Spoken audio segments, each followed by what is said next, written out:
Mick. And we'll do that again. I'm Mick. And I'm Howie. And this is our video, Safety in the Forest. Cue the music. Oh, okay.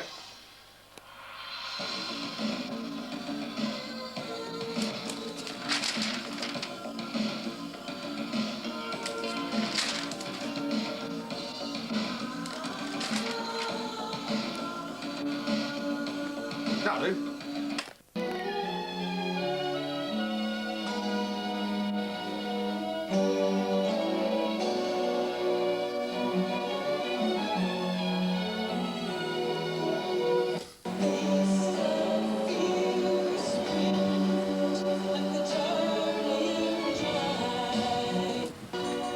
Alright, the weather's not perfect, but I can never miss the opportunity to get out into the forest and have a good look at the wildlife. But it's important to remember that these forests managed by the Forestry Commission are not here just for fun. And when you see foresters at work, you've got to be careful. Forests of the South Wales Valleys combine wildlife, scenery and commercial timber production. However, in order to produce timber profitably, we need large machines, which can be dangerous. Watch out. These signs mean what they say. The chainsaw was the first machine brought in. But these days, it's only used to clear the way for the big machines and to tidy up after.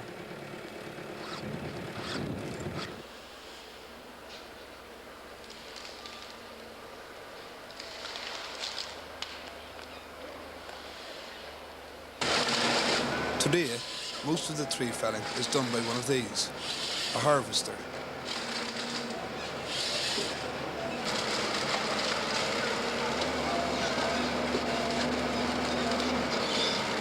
It takes down the trees, strips their branches, cuts them into logs and stacks them, ready to be picked up.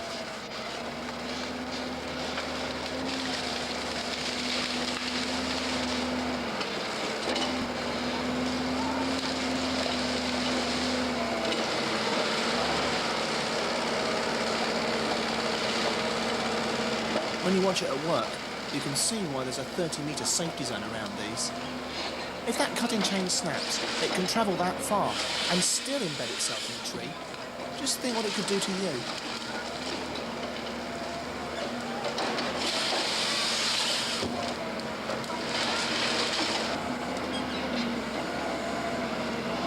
I was mighty glad this camera had a good zoom lens.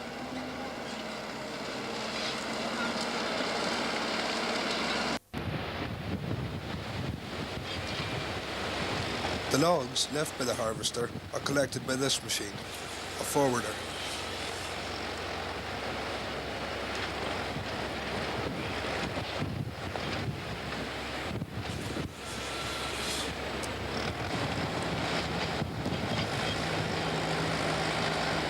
The driver selects which logs to load based on their size. This starts the grading process.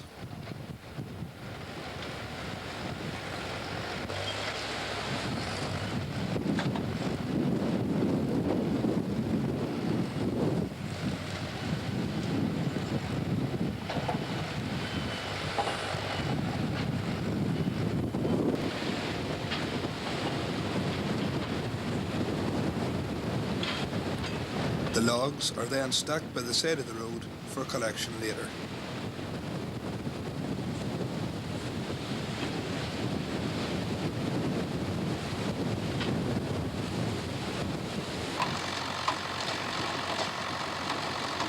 On ground which is too rough for a forwarder to get to, timber is dragged off by the aptly named skidder.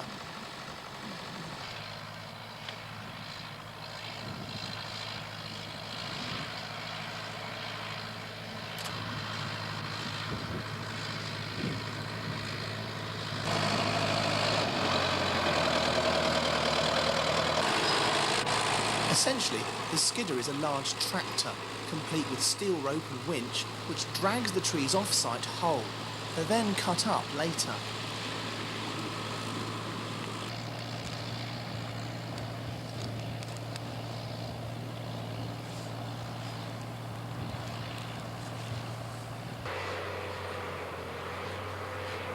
Timber stacks like these may seem relatively harmless, but they're not. as I proved when I bet Harry he couldn't run to the top of one.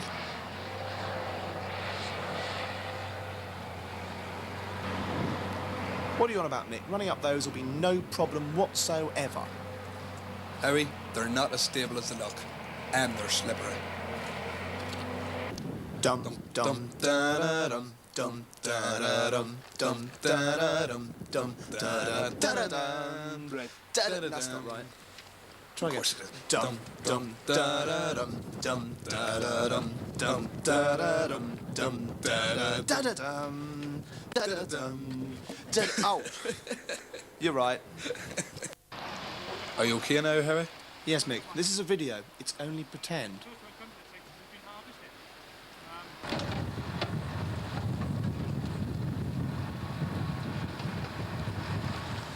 There are often long distances between the pickup point and the delivery point of the forest produce. For this reason, it's important to transport as much timber as possible with each load. In order to do this, timber lorries have become much bigger. Again, it is advised to keep clear when these vehicles are in the forest. Or you might get your head chopped off, I suppose. Or get knocked down. Have a tree dropped on your head. Or have a wheel run over your head. Or be dazzled by a man in a silly yellow jumpsuit.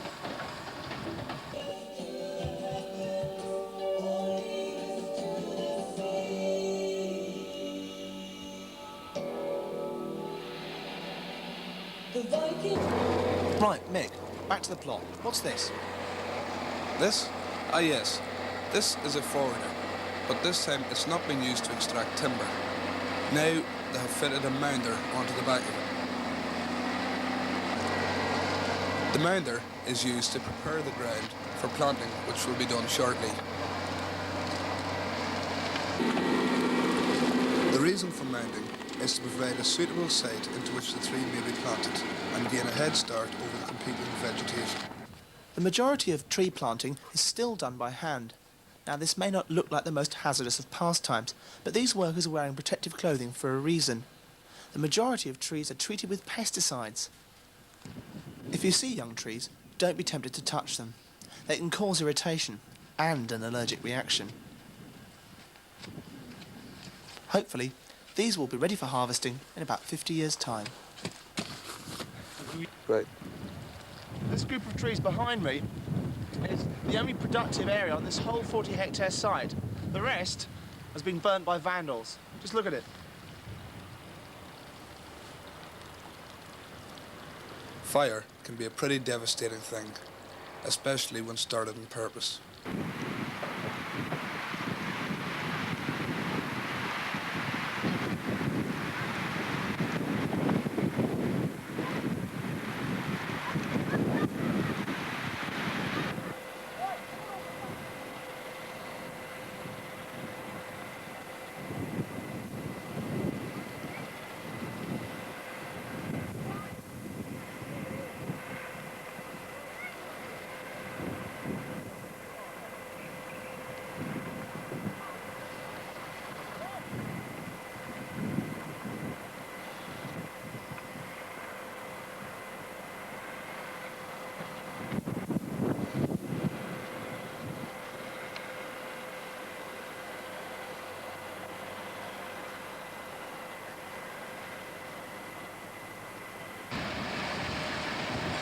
To cope with the ever-present risk of fire, staff are trained in firefighting techniques, including the use of our main firefighting machine, the Unimog.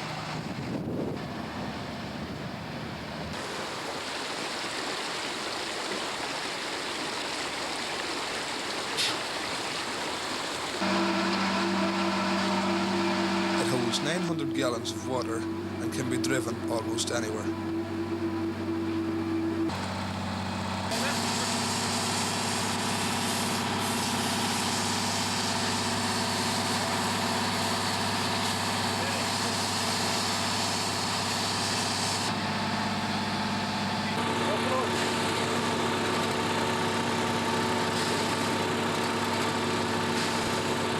When it comes to getting about in the forest, nothing beats one of these.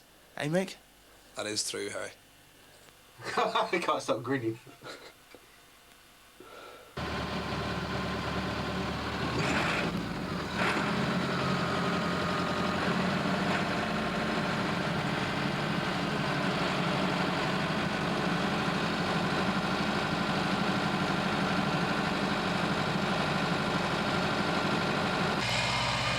All-terrain vehicles, like this muskeg, can get men and materials to the most out-of-the-way places.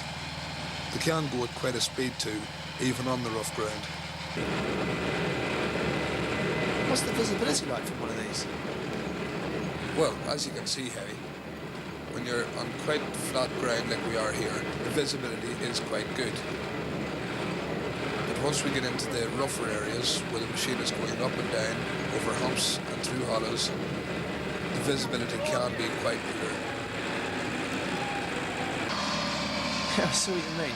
I meant to look both ways against my across a path.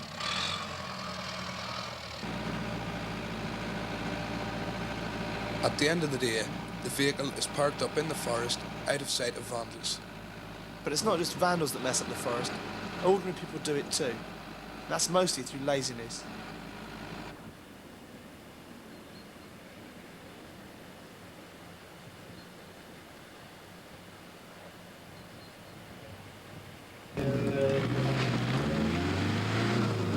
What's this, Mick? The high-speed chase?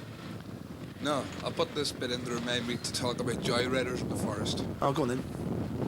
Well, I've just mentioned them. That's enough, isn't it? All right, joyriders are a problem then. Yep, when you're out walking, be careful. They are there. So this is you driving on the limit, of course. But of course, Jolly good. Ah! Now, you haven't been talking about machines for a while. What have we missed out? What have we still got to do? well, we've got the chainsaw. What's he doing? He's clearing the drain at this point. This looks pretty lethal. What's this? This is a brush cutter. We use it to clear up by the sides of the roads, down tracks, to make them that wee bit nicer looking. What's it, a circular saw on a stick? Basically. And for those of you that like your machines really big, here's one big mother of a brush cutter. Doing what it does best, eh? Indeed it is. Cutting brush. Cutting brush. Or if we like to call it back home, the bushwhacker. Well, I reckon that's enough doom and gloom. I think we've got the message across.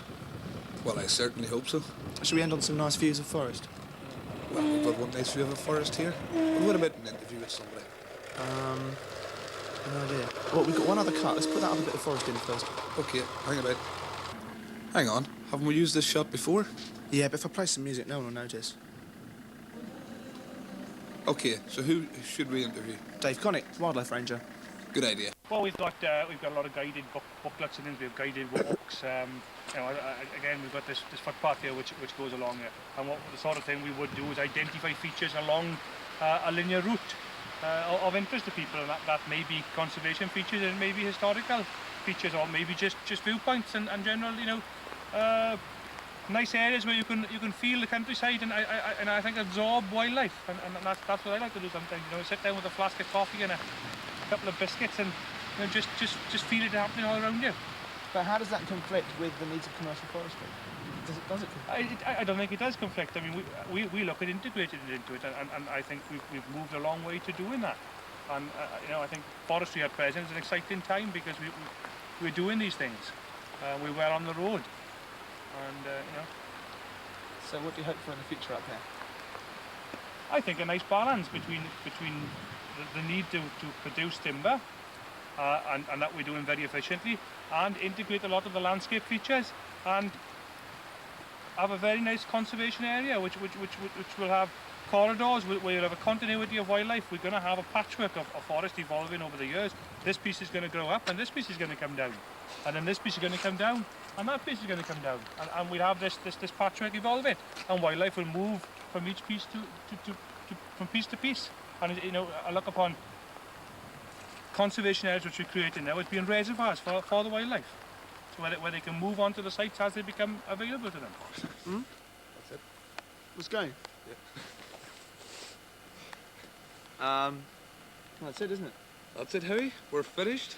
You have seen the hazards involved in the forests, so good luck. We'll go. Yeah.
hazard of the forest. Up to my knees in a bog. Well, you've got to be careful where you're walking, haven't you? Oh, right.